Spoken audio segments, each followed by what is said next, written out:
Donc bonsoir, je suis enchanté d'être là. Vous savez que donc le Comité français des tests logiciels, j'en reparlerai un petit peu, organise la Journée française des tests logiciels et de fait depuis, ça va être la 10e édition hein, cette année et on a vu chaque année donc l'intérêt croître et on voit que la communauté, hein, notre communauté est en expansion dynamique et c'est de ça dont je vais parler, mais cette soirée du test logiciel avec l'ensemble des dojo et des présentations que vous allez voir est un bon reflet finalement de la dynamique du secteur. Et je suis très content que cette soirée ait pu aussi efficacement être organisée par le groupe de travail. Alors, donc je m'appelle Bruno Lejar, j'ai en fait 3 casquettes, j'arrive à m'y retrouver entre elles. Donc je suis enseignant-chercheur, je fais de la recherche, je suis professeur à l'université Bourgogne-Franche-Comté, donc dans le domaine du génie logiciel, du test en particulier.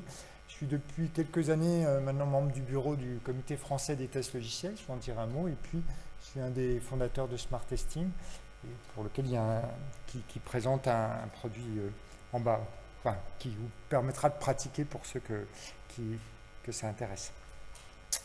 Alors, de quoi on parle hein? Le titre peut paraître un peu pompeux, mais quand on parle des dernières tendances, et vous verrez que je vais à la fois vous donner des chiffres, mais sans essayer de vous noyer dans les chiffres.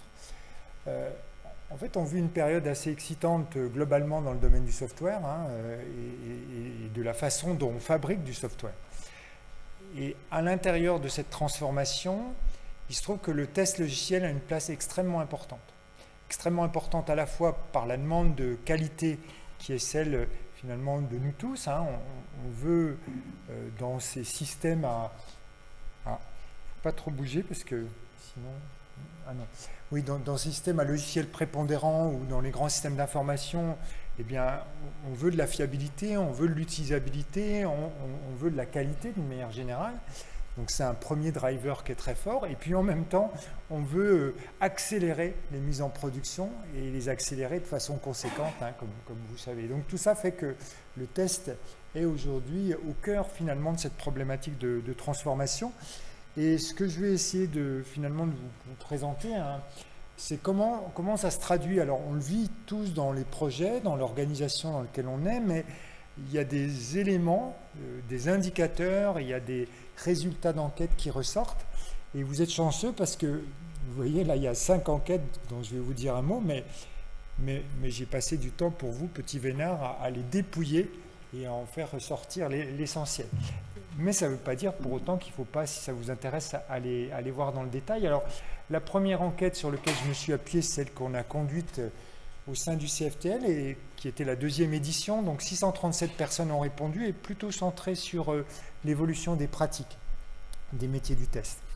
Donc on a décidé que cette enquête aurait lieu tous les 2 ans, donc pas cette année, mais l'année prochaine, enfin pas en 2018, mais on aura donc fin 2018-2019 une nouvelle enquête du CFTL sur l'évolution du pratique qui permet de voir des tendances. Est sorti il y a une semaine le World Quality Report. Alors j'imagine qu'une partie d'entre vous le connaissent. C'est une sorte d'information extrêmement importante, hein, au sens où on voit alors vu plutôt du point de vue des décideurs finalement. Donc 1600 exécutives qui répondent sur l'ensemble des tendances aujourd'hui de l'IT, mais vu du point de vue de la qualité. Et puis 2 autres...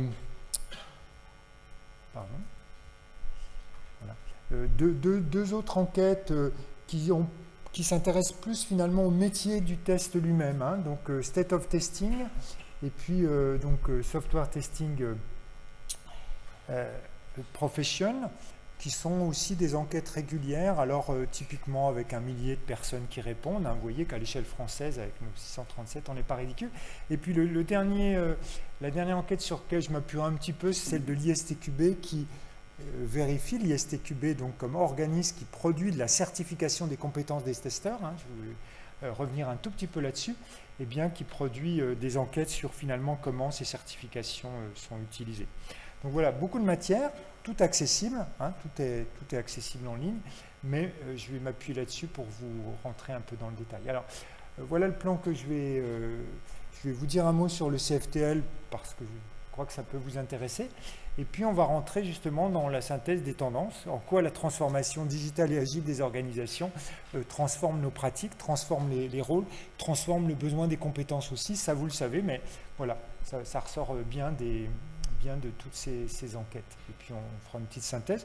Je vais essayer de ne pas vous noyer sous les chiffres, même si j'extrais qu'une partie, avec l'idée qu'on puisse discuter un petit peu à la fin, donc j'essaierai de m'arrêter avant le temps limite.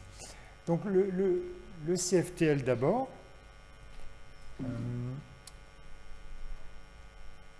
Alors voilà. Donc le CFTL en 2 slides. La première chose importante, c'est que c'est le représentant en France de l'ISTQB. Alors, qui parmi vous est titulaire à passer une certification dans le domaine du test? Ou qui parmi nous en a passé une? Donc j'ai l'impression que c'est à peu près les 2 tiers. Donc ces certifications sont un succès international extrêmement important. Il y a plus de 500 000 testeurs certifiés aujourd'hui dans le monde. Et l'évolution d'ISTQB finalement, qui est une association, accompagne l'évolution de la profession, donnant lieu à une véritable filière de compétences, par la création depuis 3 ou 4 ans donc, du track agile, vous voyez, avec le niveau fondation Agile Tester, et puis lorsqu'il y a une petite étiquette bleue, ça veut dire qu'au niveau de l'ISTQB, en cours, donc vous retrouvez ça sur le site, il y a un travail qui est en cours sur la création des syllabus, qui est en version bêta, et puis depuis 2 ans, des modules de spécialité, parce que le test finalement, vous savez qu'on parle des tests, on parle des tests fonctionnels, de perf, d'utilisabilité, on parle de tests aussi qui peuvent être spécifiques dans un certain secteur, comme l'automobile, donc tout ça amène à des modules spécialistes qui peuvent aussi au niveau avancé donner test automaticien de test ou test de sécurité. Donc tout ça pour dire que on a tous passé ici, plutôt on est les 2 tiers à avoir passé le niveau fondation, mais que voilà, vous n'êtes pas obligé de vous arrêter là, et que du coup, en fonction finalement de vos objectifs personnels et professionnels, vous pouvez aller piocher dans cette liste les choses qui peuvent vous intéresser, qui sont disponibles.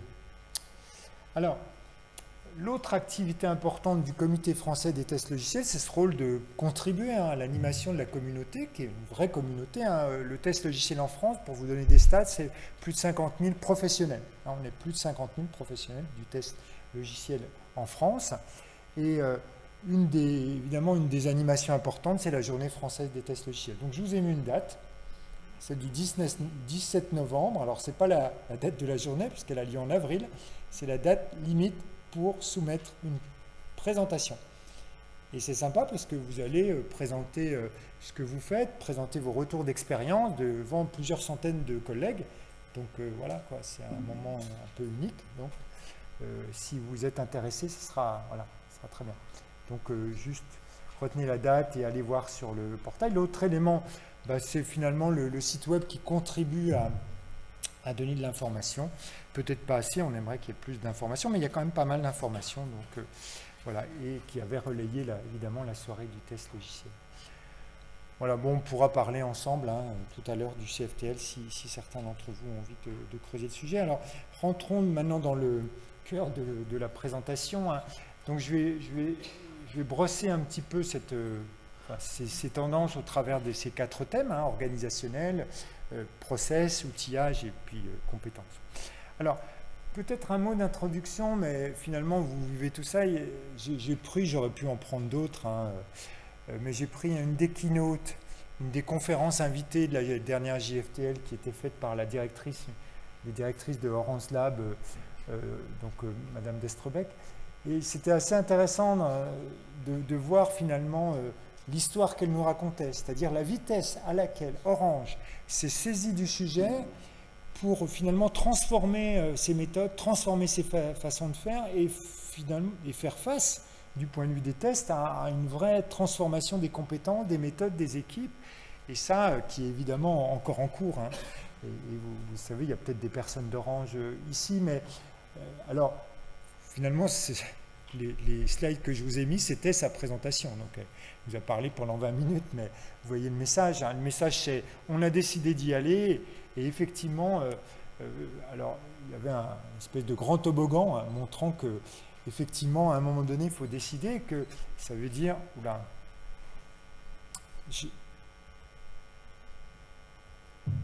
voilà.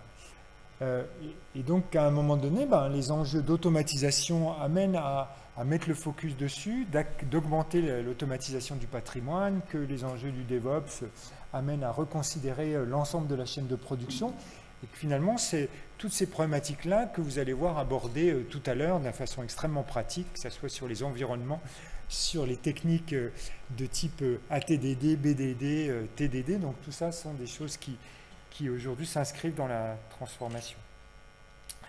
Alors, voyons un peu les statistiques, parce qu'en même temps, vous allez voir que ça, c'est aussi finalement une perspective, mais qu'après, les choses s'instancient en pratique et que ce n'est pas toujours facile. Alors, je dirais que le premier chiffre que j'avais envie de vous donner, c'était sur la façon dont l'organisation des tests évolue. Alors, je vous dis un mot pour que vous puissiez comprendre ces chiffres. Hein. Donc, ces tableaux-là sont issus du sondage CFTL entre 2013, précédente édition, et 2017. Et à la question qui est comment sont organisés les tests, on voit le chiffre important, vous voyez, c'est la deuxième ligne, c'est des testeurs font partie de l'équipe de test. Font partie de l'équipe du projet, pardon. Parce qu'évidemment, qu'ils fassent partie de l'équipe de test. Donc ça veut dire quoi? Ça veut dire qu'après un mouvement qui a été important de créer des équipes de test indépendantes, on construit dessus le fait d'intégrer ces savoir-faire au sein des équipes projet agiles. Hein, c'est ça la dynamique. Et vous voyez, on passe de 35% à 50%, donc la tendance, elle est extrêmement nette. Et puis on verra en 2019 où on en est. Mais c'est un des premiers marqueurs, c'est-à-dire qu'aujourd'hui, la tendance est... Alors, ça sera aussi évidemment une de mes conclusions. On pourrait dire, finalement, on va vers le test dans l'agilité, c'est les développeurs. Non, ce n'est pas ce qu'on constate. Hein, vous voyez, les développeurs réalisent les tests, on passe de 6,72 à 2,94. Donc, on a une intégration qui est la logique même de la transformation agile. Les testeurs œuvrent dans les équipes de façon plus importante, mais pour autant, on a bien besoin de cette compétence-là. Alors, dans cette évolution vers l'agilité, évidemment, les choses ne sont pas simples. En particulier, comment je fais évoluer mes centres de compétences en test, comment je les articule avec les projets. C'est un sujet que beaucoup de grandes organisations ont, vous voyez. Donc là, ce résultat que je ne veux pas vous lire sur les années 2015, 2016, 2017, qui est issu donc du World Quality Report, il montre de quelle façon finalement est arrivé en haut de l'agenda pour les responsables DSI la façon de structurer l'activité de test au sein des équipes de façon différente à ce qu'elles étaient précédemment, qui pose aussi évidemment des questions de la relation avec la sous-traitance, hein, puisque les grands donneurs d'ordre font un appel extrêmement important à la sous-traitance de tests. Hein. Plus de la moitié de l'effort de test est réalisé de façon sous-traitée aujourd'hui. Donc vous voyez, toute la question aussi sur la première réponse hein, qu'on peut regarder, nécessité de localiser les tests, enfin les équipes, pour justement avoir cette valeur, évidemment, c'est des problèmes importants. Pour vous donner un exemple, il y a peut-être des personnes de Pôle emploi ici, mais l'activité de test chez Pôle emploi était historiquement à Nantes. Mais il se trouve que les activités de développement, elles sont à différents endroits, dont Bordeaux, dont je n'ai plus en tête tous leurs centres, hein, une DSI de 1600 personnes, Pôle emploi. Évidemment, ça veut dire que qu'est-ce qu'on fait, quoi? Comment on réorganise ses compétences à l'intérieur des projets? Et évidemment, ce n'est pas que simple à l'échelle d'une DSI de cette taille-là, mais vous voyez, c'est ces mouvements-là qui sont en cours dans ce type d'organisation. Alors, une autre donnée issue de l'enquête CFTL, hein, c'est très étrange parce qu'il y a un décalage entre ce que je vois et ce qui est affiché, en fait, un petit peu. Bon, mais on va arriver à gérer. Alors, une autre donnée sympa, intéressante, je dirais, en tout cas que j'avais trouvé intéressante à l'époque, c'était que finalement, les acquis concernant la capacité à définir des stratégies, le fait d'avoir une réflexion sur les tests, c'est pas parce qu'on passe en agile, ou la façon de les faire et de les organiser, que l'on va supprimer ça. Donc il y a l'idée aussi que la transformation agile, ce n'est pas une régression. Ça ne doit pas être une régression, parce que si régression, il y aura régression sur la qualité. Donc c'est à la fois une évolution, mais je dirais que plutôt une façon de passer à une nouvelle phase dans l'organisation, mais une nouvelle phase qui s'appuie finalement sur les acquis de la précédente. Donc c'est ce qu'on retrouve ici à 4 ans d'intervalle. Et que l'on retrouve un peu... Alors, vous voyez là, on voit une vraie stabilité sur l'aspect plan de test documenté, au sens, cette fois bien, de la planification des tests, au sens CFTL, ISTQB. Et donc, là, on voit, vous voyez, en 4 ans, alors, bon, peut-être que les chiffres évolueront en 2019, mais une vraie permanence, donc, finalement, des acquis des bonnes pratiques du test. Alors, si on parle maintenant de techniques, de processus et là d'automatisation, j'ai trouvé le chiffre extrêmement surprenant du point de vue de l'enquête CFTL. Alors, on va discuter un petit peu de la différence entre les deux chiffres, mais vous voyez, regardez les stats entre 2013 et 2017 sur l'automatisation. On constate que ça ne bouge pas. C'est fou, hein. C'est-à-dire que et donc, qu'est-ce que ça veut dire? Ça veut dire que, en fait, il y a eu une prise de conscience de la nécessité de l'automatisation et qu'à la date du sondage, qui a maintenant, en gros, le sondage avait été ouvert fin 2016, c'est terminé début 2017. Donc, il y a 1 an, eh bien, les choses n'avaient pas encore réellement bougé. Et donc, il y a aussi cet effet un peu de la coupe aux lèvres, vous voyez, entre ce besoin d'accroître le taux d'automatisation et puis les difficultés à la fois organisationnelles, techniques et de compétences pour réellement le mettre en œuvre. Mais pour autant, c'est en haut de l'agenda. Et à nouveau, ça a bougé, il faut que vous me le signaliez, parce que je ne le vois pas. L'autre chiffre que j'ai extrait alors, qui n'a pas tout à fait la même signification, puisque vous voyez, la phrase, c'est sur l'automatisation des activités de test en général. Donc, on ne sait pas trop la portée. 5 minutes, me dit Julien. Donc, je crois que je vais un peu accélérer, du coup, rentrer un peu moins dans le détail. Mais finalement, on retrouve ce niveau d'automatisation globale annoncé qui est quand même très faible. Donc, je dirais on est dans une réalité duquel on est en train de sortir, ou plutôt on va sortir. Bon, je pense que vous aurez accès au slide, mais ce schéma-là, il est issu du Software Testing Profession et c'est assez marrant parce qu'on voit une espèce de consensus sur le fait que la profession et les compétences sont en train d'évoluer. Vous voyez, 90%, donc c'est la deuxième en bleu, sont d'accord pour dire que voilà, le rôle du testeur est en train de se transformer, est en train de prendre un autre volume. Il y a des aspects techniques, il y a des aspects intégration dans les projets agiles et que tout ça, ça joue de façon importante, je dirais, sur quelle est l'évolution du métier et des pratiques. Autre slide sur le rôle et les compétences. C'est intéressant de voir que du point de vue des compétences attendues, c'est des testeurs, 1 millier de testeurs qui répondent dans le monde. Ils répondent, ils répondent donc que les aspects communication sont parmi les aspects les plus importants. Ce qui est évident, puisqu'il y a un rôle de médiateur, en fait, dans cette affaire, et de porteur, finalement. Donc, mais tout en ayant, évidemment, les aspects techniques et les aspects domaines, métiers considérés, qui apparaissent aussi tout en haut. Des choses comme...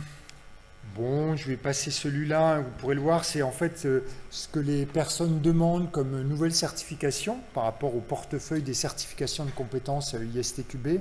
On voit des choses dans le top 3 comme cloud testing, mesure de l'effort ou acceptance testing. Et puis je vous ai gardé celui-là que j'ai trouvé intéressant parce qu'on a connu une forte accroissement des budgets de test et en fait on voit que, vous voyez, l'évolution, et on peut... Alors, il y a toute une discussion dans le World Quality Report sur la représentativité, parce qu'à partir du moment où les testeurs sont intégrés dans les équipes projets, ce qui est une tendance forte, alors c'est beaucoup plus difficile de distinguer finalement donc, ce qui ressort. Donc il y a cette problématique-là sur le budget, mais pour autant, les croissances des budgets qui ont eu lieu entre, en gros, 2008 et 2014, ou entre, disons, le début des années 2010, la première partie de la décennie 2010, c'est quelque chose qui était une forme de rattrapage par rapport à la problématique d'optimisation entre les coûts de qualité et les coûts de non-qualité, donc au détriment des coûts de qualité, c'est-à-dire qu'on a plus investi dans la qualité, mais pour autant, même les arbres ne montent pas au ciel, c'est-à-dire qu'il fallait bien, donc on est bien sur un effet logarithmique ici, et qui se sent dans ces choses-là. Wow. Donc ça veut dire quoi? Ça veut dire qu'il faut tester plus, qu'il faut tester mieux, mais qu'on n'aura pas plus de moyens pour ça.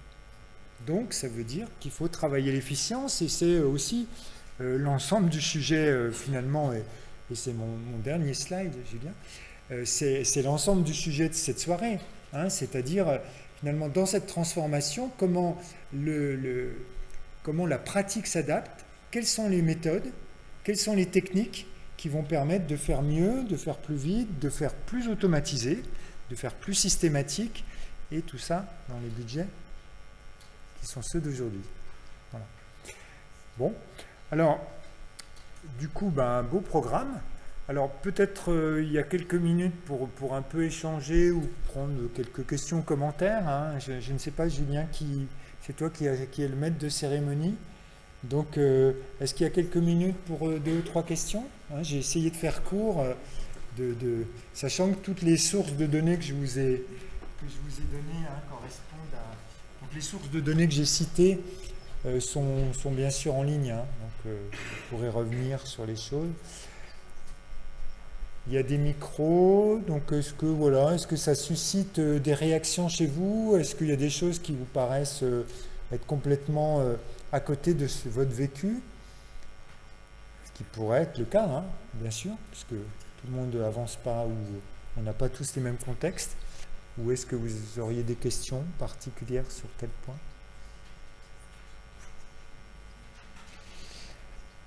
Bon, ça veut dire que c'était tout clair,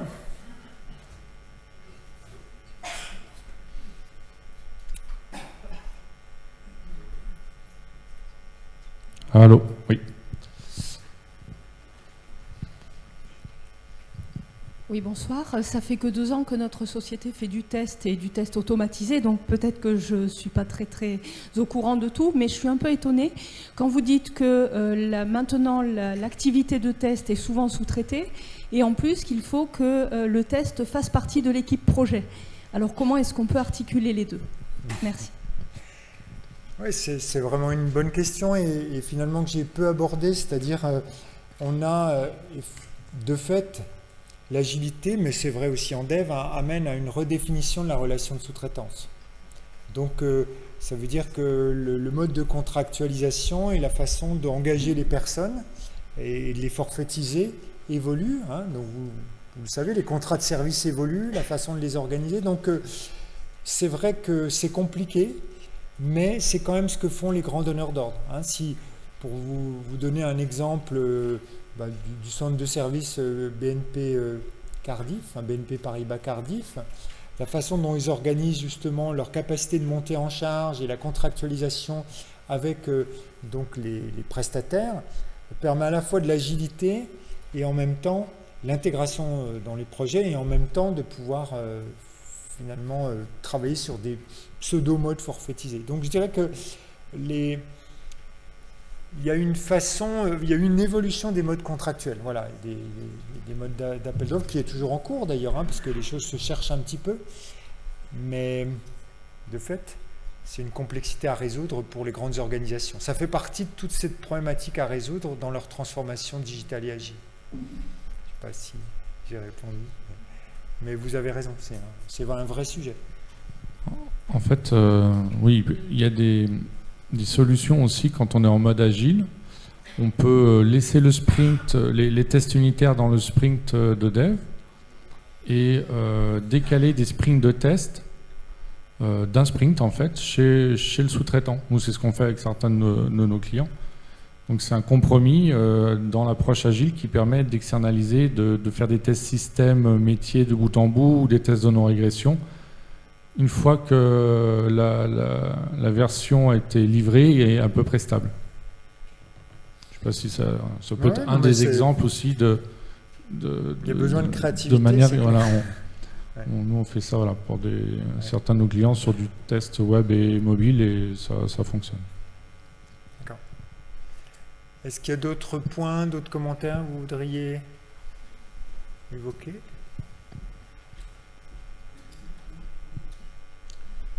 Moi, je voulais vous demander, selon vous, pourquoi l'automatisation des tests ne décolle pas ? Alors, pourquoi il n'a pas eu décollé jusqu'à présent ? Parce que je pense qu'on est devant. On est devant la vague. On est devant la vague par nécessité. Les raisons, elles sont des échecs. En fait, il y a eu beaucoup d'échecs dans les années 2000, début 2010, liés à la capacité à maintenir dans le temps, à pérenniser l'effort d'automatisation, et qui a refroidi beaucoup d'entreprises. Donc derrière ça, les problématiques, elles sont d'abord méthodologiques, comment finalement je structure mon environnement. Elles sont aussi technologiques et puis outillage, la liaison avec la virtualisation, l'amélioration des outils d'automatisation autour de Selenium et d'autres produits qui facilitent la maintenance. Donc je dirais que les raisons étaient à la fois sur... que les problèmes, ce qui a freiné, c'est les problèmes rencontrés sur le terrain. Voilà. Et qui remontaient d'ailleurs. Et puis aujourd'hui, je crois qu'on va passer cet obstacle-là dans les années qui viennent par à la fois la nécessité liée à la multiplication, à l'accélération des mises en production, par l'amélioration des technologies d'autom et par un meilleur savoir-faire au sein des équipes. Donc voilà, il y a plusieurs facteurs. Mais effectivement, l'enquête montrait que ce n'était pas encore le cas. Donc on verra bien dans un an et demi si on sent un frémissement. Ce que je pense sera le cas. Mais, voilà. Oui, bonsoir. Jean-Luc Armagnac, Société Thales. Pour répondre à votre question sur l'automatisation qui ne décolle pas, ça vient aussi du fait que les profils de tests automaticiens sont un peu spécifiques.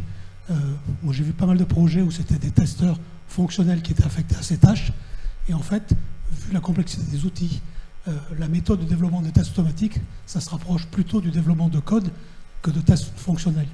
Et donc, le temps de trouver les bons profils, les bons outils, les bons environnements, c'est coûteux. Et généralement, la première fois, on se plante. C'est le deuxième projet qu'on arrive mieux à automatiser parce qu'on a un peu formé les profils et éventuellement, on a converti les développeurs vers le test automatique. Parce qu'il y a besoin d'avoir des connaissances sur la structure des interfaces graphiques, entre autres, et sur la manière dont le code a été conçu pour l'automatiser efficacement.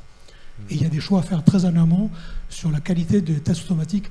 Il faut anticiper très en amont la maintenance, aussi bien du code des scripts que des données, des environnements, et c'est des choses qu'il faut prévoir dès le début. Sinon, on ne suit pas au cours du temps, et encore moins en mode agile où il y a des sprints très rapprochés à ce niveau-là.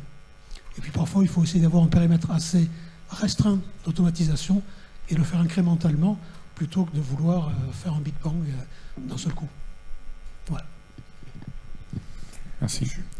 Peut-être je vous propose qu'on va enchaîner sur la suite. Puis qu'on passe du coup au programme suivant. Donc de toute façon, vous allez avoir des présentations qui vont répondre pour certaines à ces questions. Et d'une manière générale, de toute façon, un projet d'automatisation, il faut avoir une stratégie d'automatisation de test. C'est un projet à part entière avec une stratégie à mettre en place en amont, ce qui est pas toujours fait. Ouais, c'est ça.